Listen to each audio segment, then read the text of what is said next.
Hello and welcome to this Mac on Mike's audio review.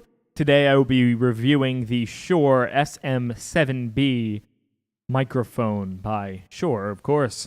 Now this microphone is a great step if you are looking to increase your level of production and maybe even move into, into further podcasting, as you're going to be actually seeing a lot of professionals using this microphone.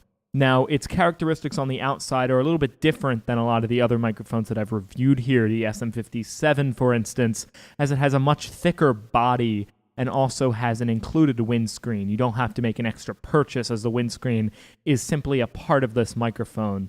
This microphone is truly designed with the idea in mind that you are going to be recording in a studio or inside. So I'm going to check out the range on it a little bit. So I'm right up next to the microphone right now.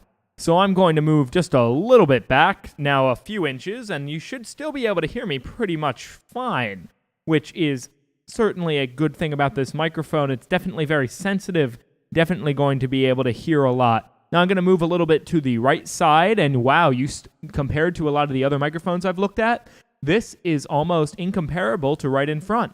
Now I'm moving back to the left-hand side, underneath, above, and there is still a great level of pickup on the microphone.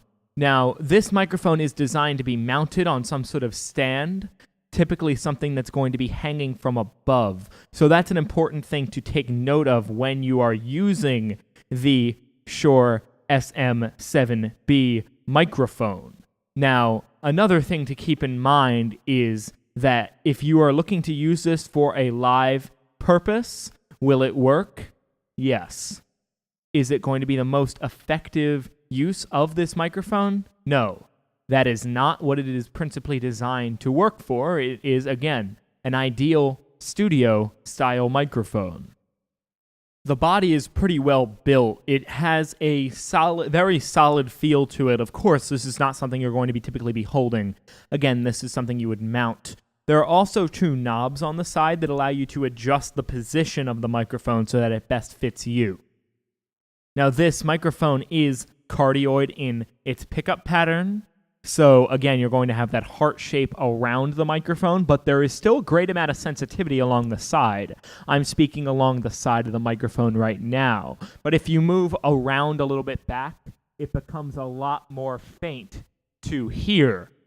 That is something important to keep in mind when you are using the microphone for a studio purpose. But one advantage to the wide range of pickup that you have is that it is going to be able to be used potentially by more than one person. For instance, I've seen a radio program on a little bit of a lower budget radio station where there might have been 3 hosts but only 2 microphones, and there would have been no real implications to one of the hosts sharing the Shure SM7B with another host. And that is because of the fact that the microphone picks them up both fairly well.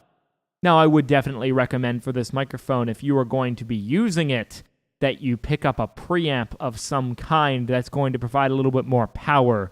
As a dynamic microphone, it does essentially powers itself. So the preamplifier would be able to help you if you're going right into a computer so that you have less noise and you have less, and you're not pushing the microphone as much. You have a lot more headroom to work with. And that's something really important to keep in mind as an audio engineer. So generally, as far as its sound, though, I like the sound of the microphone overall. It has a rich sound and has a good podcast sound if you are going to be doing podcasting with those. Let's actually go ahead real quick, and I'm going to change the EQ to somewhat boost those lower end frequencies. So there we go. That's going to be a little bit bassier for you. And that is a key sound of the podcast. That it's a low voice, that rumble that you might associate with a lot of podcasts, that NPR sound. Now, these microphones are not quite NPR level. NPR spends thousands of dollars on their microphone. But again, this is somewhere that you're going to be a tool that you're going to be using as a next step, a second point, per se. If you're a little bit more serious about what you're recording and you want to be able to have a more expensive microphone that you are using, this is a great choice. And I would definitely give it a favorable rating and recommend the buy if you are willing to shell out the money to make the purchase. So thank you so much for listening, and I appreciate you visiting my website.